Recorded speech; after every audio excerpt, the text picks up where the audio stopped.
Yeah, okay, cool. I finally lost it. Well,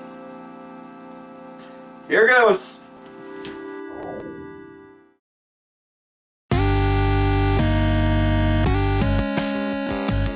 You fall down a well with nothing but blocks, blobs, and turtles. I mean, they seem pretty cool. You move around, collect gems, and try to avoid these weirdos until, whoops, you land on one and realize you can kill enemies by jumping on them. With this knowledge, you continue to descend carefully, but with one accidental tap of the jump button, you realize that you can shoot downward and take out enemies that way. In fact, you can shoot tons of times by just tapping jump. Overjoyed with this new power, you start blindly shooting everywhere until... What the? Okay, I can do this. I'm going back. Trying to have more control over your shots, you take your time trying to stomp and shoot enemies. Along the way, there will be these bubbles that freeze time when you enter them, fittingly called time voids, where you could run into shops or even more gems and weapons, but these weapons could be either better or worse than what you have. That said, these weapons do have secondary abilities, so if you need more health, you may be pressured to downgrade to keep going. After all, when you die... Okay, what is happening here? When you die, it's back to the top. You know what? That's actually pretty fun. I can do one more play.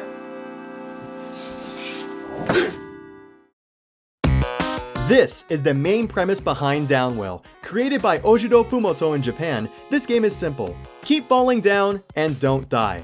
On the surface, and when you first play it, you'll probably enjoy yourself but not think too much of it. Maybe, oh, I guess I got a nice time waster when I go poop. Nice! But the more you fall in Downwell, the more you start to learn about the game. It's a game that gives you everything to succeed, but can only be found through the amount of investment the player puts in it. This way, it caters to any player, and it's an amazing feat to pull off in the mobile market. So, what are the main traits you discover in Downwell? Number 1, wall jumping. You could play for hours and not notice this. Pretty much, if you're stuck in a tricky situation, you can jump sideways to make an escape, but only falling. This isn't Mario where you can just defy like every law of gravity by just jumping upward infinitely. This is a real game with real physics. I just want to say I was kidding. If someone took that seriously, I like Mario.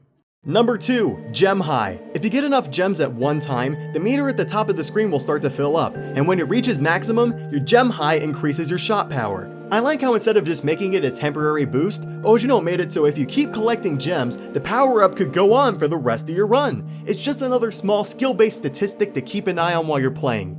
And it's wonderful. Number 3, palettes. After playing enough and collecting gems, you start getting different shades you can use in-game. I found some of these distracting, especially the ones that try to blur the game that make it look like a Game Boy. And don't even get me started on the ones that look like the Virtual Boy. That's nauseating. But some were really nice to use, and I stuck to Aqua most of the game.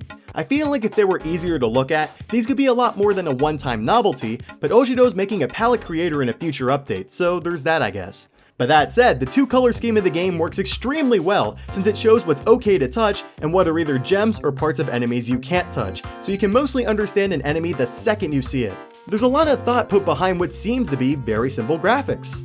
Number 4, modules. When you're finally able to beat a level, you're given the option to pick one of 3 modules. These could range from exploding enemies, to drones, beep, boop, okay, and even a pretty balloon. Oh man, that's pretty cute. Let's take it on a ride down the what? No, he's dead! These modules don't go away either. They stay with you the rest of the run and compound on each other. I don't play many games like this, but it kinda reminds me of The Binding of Isaac, where power-ups aggregate into this amazing combo at the end. Number 5, styles. Along with unlocking palettes, you can also get a bunch of new ways your character can act, which puts a small twist on the gameplay. For instance, Boulder Style starts you off with more HP, but when you beat a level, you can only choose from 2 modules instead of 3. Also, you fall like a rock, which has gotta be bad for your back. You're gonna look like me after I edit videos for a week. It's not pretty. Arm Spin Style lets you find only gun modules and time voids, which will deck you out with ammo if you get far enough, but you'll find fewer shops. And Levitate Style lets you fall a bit slower, which helps you with number 6, the most important discovery. Combos? It's pretty weird to say. I mean, combos are usually laid out clear as day to you in games. Like the little pop-ups and all that. Now, combos are the reason I got attached to Downwell. It's such a genius idea. You know how in Mario, if you stomp on enough enemies without touching the ground, you get more points and an extra life? Well, in Downwell, stomping non-stop on enemies is the heart of the game. You see, with your gun boots, you have a limited amount of ammo, but once you land on the ground, it fully reloads. But if you stomp on enemies or these objects... Is that a cactus with eyes? That you're allowed to stomp on, which is indicated by the color of their backs, you also reload. And if you manage to keep this rolling, you'll get all kinds of bonuses for your character. Heck, if you jump into a time void before touching the ground, your combo stays till you leave. It's great! Despite starting at the beginning every time, the combo system allows you to build up a supply of gems and increase your charge, turning the first stage from an introductory stage to a quick build-up of your character. And because the level of skill ranges so much and creates an urge to reach the end of this stupid well, I've been playing this game non-stop at every opportunity I get. So if you got $3, grab this up on your smartphone or on Steam. I think it's coming to Android soon.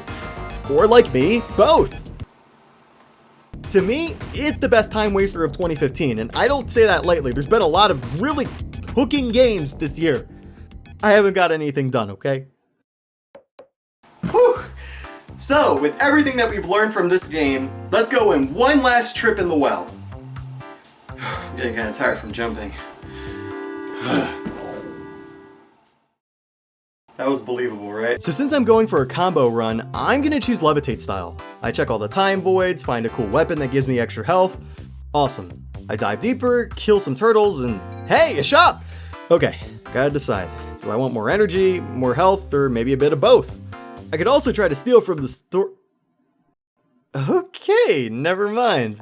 Have a nice day. I dive deeper, I pop more balloons!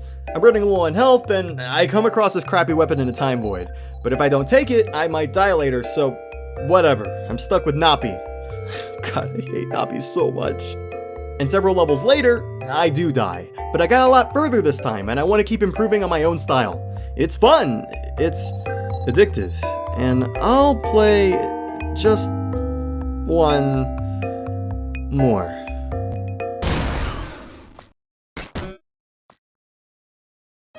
Hey everyone, and thank you so much for watching this video.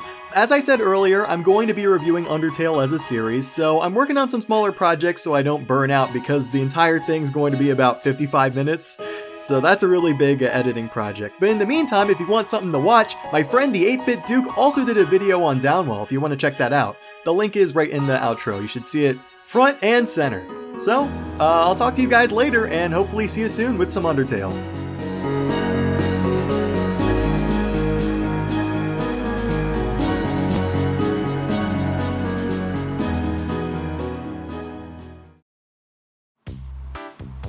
Oh man, my elbow's bleeding. My elbow bleeding. It's all your fault. Ow, ow, ow, ow, ow. I'm gonna die. This is the first time I've drawn blood for a skit. I don't like this.